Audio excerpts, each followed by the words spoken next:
Maligayang Pasko ng muling pagkabuhay sa inyong lahat. Damahin natin ngayon ang galak at biyaya ng muling pagkabuhay ng ating Panginoong Hesukristo. Pakinggan natin ang mensahe at pagnilayan ang hamon para sa panahong ito.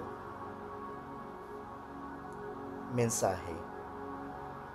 Panginoong Hesus, katatapos lang namin pagnilayan ang iyong pagpapakasakit at kamatayan nitong mga mahal na araw. At ngayon nagbubunyi kami sa iyong muling pagkabuhay. Nagbubulay-bulay sa malalim nitong kahulugan. Tunay nga ba na nakapagbabago ito ng buhay? Ano nga ba ang dulot ng iyong muling pagkabuhay sa mga pang-araw-araw naming pakikibaka?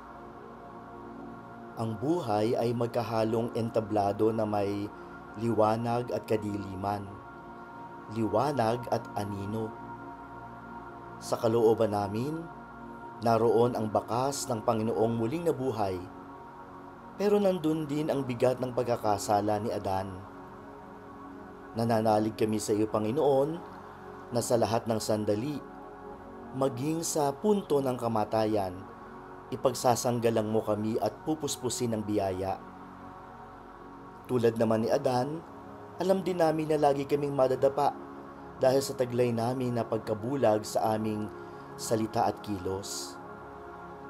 Subalit sa aming puso, taos ang aming pagtitiwala, Panginoon, at kumakapit kami sa pag-asa na lagi kang magdadalang habag at magbibigay ng iyong pagbabasbas sa amin. Hindi agad-agad nagaganap ang pagbabago sa buhay, kundi sa mahabang paglalakbay sa pananampalataya at pagsunod.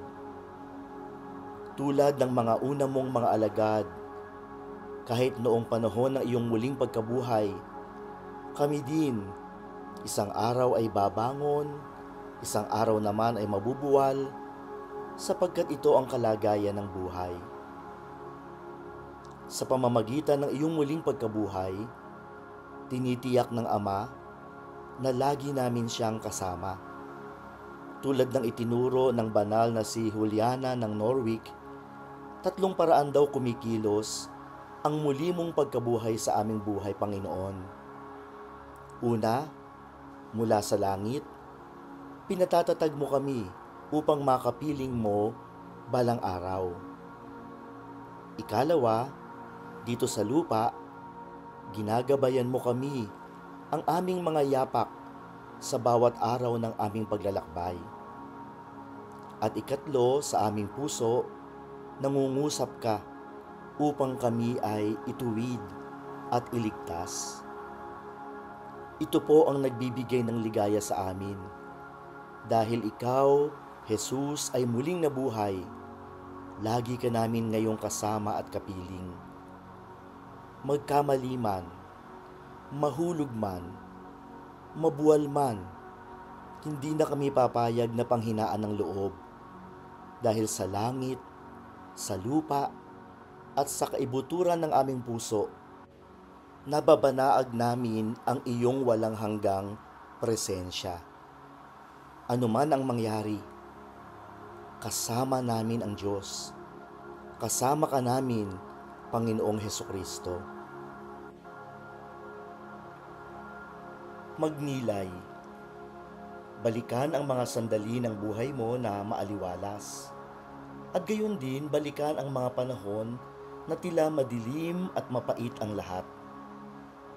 Nakakabahala talaga na magkahalo ang mga ito. Pagiging maaliwalas at dilim, pagiging masaya at mapait. Subalit dito natin nakikita ang kapangyarihan ng banal na pangangalaga ng Diyos, ang kanyang pag-ibig. Anuman ang pagsubok na hinaharap natin ngayon, magtiwala na nariyan ang Diyos sa piling mo. Nariyan kasama natin ang Panginoong muling nabuhay.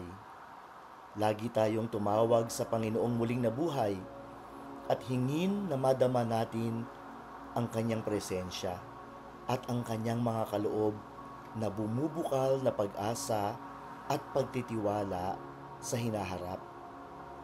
si Jesus ay nabuhay muli. Aleluya! Aleluya!